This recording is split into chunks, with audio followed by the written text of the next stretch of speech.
ఇప్పుడు హరీష్ రావు గారు ప్రతి విషయంలో కూడా గట్టిగా మాట్లాడి నేను రాజీనామా చేస్తానని చెప్పడం అంటే దాని ద్వారా ప్రజలు నిజమే అని నమ్మాలనుకుంటే ఎంత చిత్తశుద్ధి ఉన్న పద్ధతులు మాట్లాడతారు.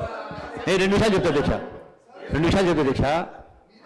ఈ మహాత్మా గాంధీ కల్వకుర్తి లిఫ్ట్ అయినా నెట్టెంపాడైనా కోయిల్ సాగర్ అయినా ఇవన్నీ కూడా కాంగ్రెస్ ప్రభుత్వ హయాంలో ఆనాడు ఇవన్నీ కూడా టేకప్ చేసి ఆ హయాంలోనే కల్వకుర్తి మొదటి లిఫ్ట్ కూడా పూర్తి చేయడం జరిగింది, పంపింగ్ కూడా చేయడం జరిగింది.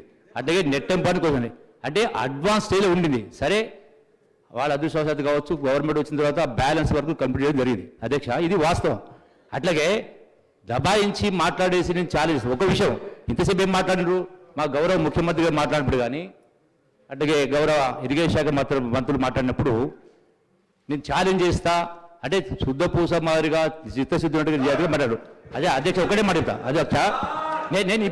నేను ఇప్పుడు హరీష్ రావు గారిని గౌరవ శాసనసభ్యులు హరీష్ రావు గారి ఎంత చిత్తశుద్ధి నిజాయితీ ఉందో ఇప్పుడే రుజువైతే అధ్యక్ష.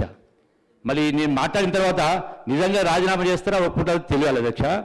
ఎక్కడ అవినీతి జరగలేదని మాట్లాడారు మా సభ్యులు అందరూ గౌరవ ముఖ్యమంత్రి మాట్లాడారు. అవినీతి జరిగింది కనుక ఆత్మసాక్షిగా చెప్పాలా అధ్యక్ష. మొత్తం 1,80,000 కోట్ల రూపాయల టెండర్ పిలిచారు అధ్యక్ష. ఇరిగేషన్ ప్రాజెక్టు 1,80,000 కోట్ల రూపాయల టెండర్ పిలిచారు. దానికి ఆనాడు వారే ఇరిగేషన్ శాఖ మంత్రులు. నేను స్పష్టంగా చదువుతా అధ్యక్ష, ఒకసారి వినండి అధ్యక్ష. ఇదే ప్రాజెక్టులో 4,000 అంటే మొత్తం 300 టెండర్స్ ఉన్నాయి అధ్యక్ష.